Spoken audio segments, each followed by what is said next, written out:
Magsigig panlili ang among ka-boardmate nga liki. Matag panahon nga manghigda og mag-ana-ana nami sa akong partner matagabii. Oh no! Maayong hapon kanimo DJ Sam, ingon mana sa imuhang mga viewers ug followers. Ako si Marites. 24 anyos ug nagtrabaho ko sa usa sa mga mall dinhi sa amuang lugar. Sales lady ko DJ Sam. Na ako'y live-in partner si Tony. Kauban lapod na ako siya sa mall DJ Sam ug usa siya ka backer. 5 months pa lang mi nga nag-ipon sa usa ka boarding house ni Tony.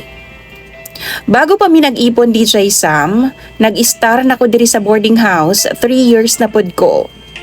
Na ako'y manliligaw nga usa ka security guard. Kilid ra pod siya sa akong kwarto.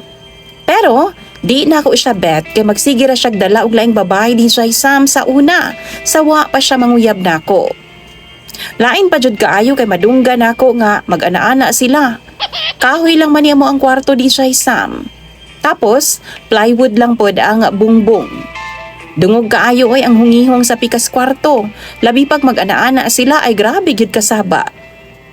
Diha nga niipo na si Tony nako DJ Sam. Nabantayan nako nga nidaghan naman ang bangaga sa among bungbong. What? Lapo sa kwarto sa security guard nga si Ondoy. Ginabut nga na lang nakog karton DJ Sam. Or di ba kaha, but nga nakog tape.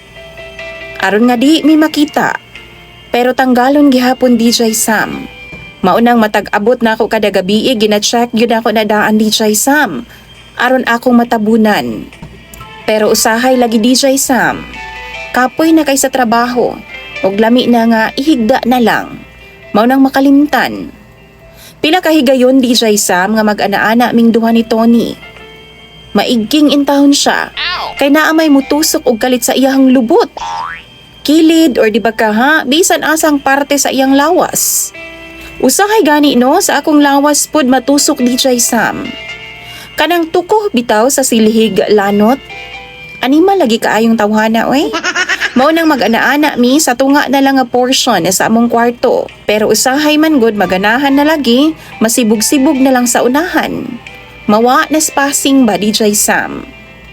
Usahay matug ang akong partner, maghukas man na siya. Tusukon intaw ng iyang kili DJ Sam og tuko sa lanot. O di ba kaha, kanang silhig tukog. Kay baw ko DJ Sam nga way laing mubuhat ana kundi kadtong security guard lang jud sa pikas kwarto. Pero wa man ko'y ebidensya. Di bud ko gusto gubot DJ Sam, mga lalaki baya ni, basin unyag magsinumbagay pa silang duha. Dunay kausa ka beses. Akong partner DJ Sam, natusok jud og kusog ang iyang lubot ug nasama jud intawon DJ Sam. Naundang gud intawon ang among gibuhat. Naundang mig ana-ana DJ Sam. Unya inigpasiga na magsuga mawa naman pud. Muana na lang ko sa akong bana DJ Sam. Lansang siguro to nasaghiran nimo. Or di ba kaha nasugsog. Kay ang salug man gud namo DJ Sam, lubi. Mao nang sakit kaayo ko masapdahan. Ambot kung kabantay na ba ang akong partner ni ana kay wa ra man pud siya. Pero ako mismo DJ Sam kay bawkos kamatuoran. Kay bawkos na hitabo. Naglagot na gani kog taman. Magsurok ang akong dugo DJ Sam basta masugatan ako siya sa gawa si Ondoy. Maulaw man pud ko nga mukumpronta sa iyaha. Gawas pa diha, sa ako nang gikaingon di ko gusto nga magkagubot pa. Mauna akong kamo ang naa sa akong sitwasyon. Unsa may buhaton ka nako no? Unsay pinakaangay gid nako nga buhaton? Palihog daw ko sa inyong mga suhestyon.